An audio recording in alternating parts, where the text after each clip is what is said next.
చిత్తూరు జిల్లా పూతలపట్టు నియోజకవర్గం బంగారుపాలెం మండలం మొగిలి గ్రామంలో వెలసిన శివపార్వతుల దర్శనానికి శుక్రవారం శివరాత్రి కావడంతో ఉదయం 8 గంటల నుండి శ్రీ మొగలీశ్వర స్వామి దర్శనానికి భక్తులు తమిళనాడు, కర్ణాటక, ఆంధ్ర నుండి అధిక సంఖ్యలో తరలివస్తున్నారు. దర్శనానికి సుమారు 2 గంటల సమయం పడుతుందని భక్తులు తెలిపారు. తమను కోరిన కోరికలు తీరడంతో తాము తమిళనాడు సేలం నుండి కోయంబత్తూరు నుండి రావడం జరిగిందని భక్తులు తెలిపారు. అలాగే శుక్రవారం రాత్రి 11 గంటల నుంచి 12 గంటల వరకు లింగోద్భవ అభిషేకం, వృషభ వాహనం శ్రీ ఎంబి సుబ్బరామప్ప నాయనవారు బంగారుపాలెం వారిచే నిర్వహించబడిందని ఆలయ ఈవో మునిరాజులు తెలిపారు. ఈ కార్యక్రమానికి భక్తులు అధిక సంఖ్యలో పాల్గొంటారని ఆలయ అధికారులు తెలిపారు. ఆలయ కార్యనిర్వహణాధికారి మునిరాజులు మాట్లాడుతూ మొగిలి గ్రామానికి వచ్చే మొగిలీశ్వర స్వామి దర్శనానికి భక్తులకు ఎటువంటి అసౌకర్యాలు కలగకుండా వారికి నీటి సౌకర్యం, అన్నదాన సౌకర్యాలు కల్పిస్తున్నట్లు ఈవో మునిరాజులు తెలియపరిచారు. ఈ కార్యక్రమంలో ఆలయ ధర్మకర్త ఎంబి విజయ్ కుమార్, ఆలయ ఇన్ఛార్జ్ కుమార్, ఆలయ సిబ్బంది పాల్గొన్నారు.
அந்த அம்மா அப்படியே கூப்பிட்டுக்கிறீங்களா?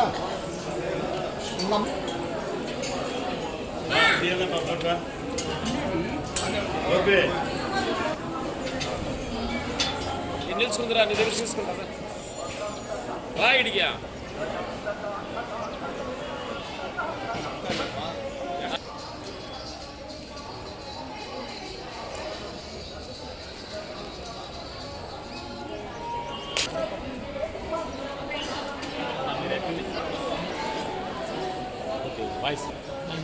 తమిళనాడు సేలం డిస్టిక్ అక్కడ నుండి వస్తున్నా.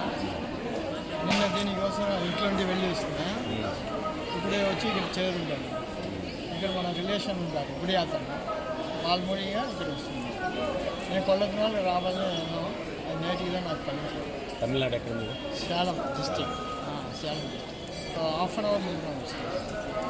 ఈ కొల్లకునాలు రావాలని ఎన్నో ఉంది. అది నేటిగా నాకు పని.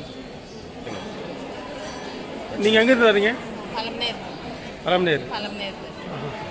చెప్పండి. ఇక్కడ మొగిలీశ్వర స్వామి దర్శనానికి వస్తున్నాము. ఈరోజు శివరాత్రి కదా. అంటే ఈ రోజంతా ఇక్కడ స్టే చేస్తారా? దర్శనం చేసుకొని రష్గా ఉంటుంది. మీరు ప్రతి సంవత్సరం వస్తాం. మీ కోరికలు ఏమన్నా సత్యం అన్న, మీరు ఎక్కడి నుంచి వచ్చినారు ఇక్కడ మొగిలి దేవస్థానానికి? 50 பேர் அப்புறம் ఇయర్లీ వన్స్ ఉంటుంది. సంవత్సరం వస్తుంది.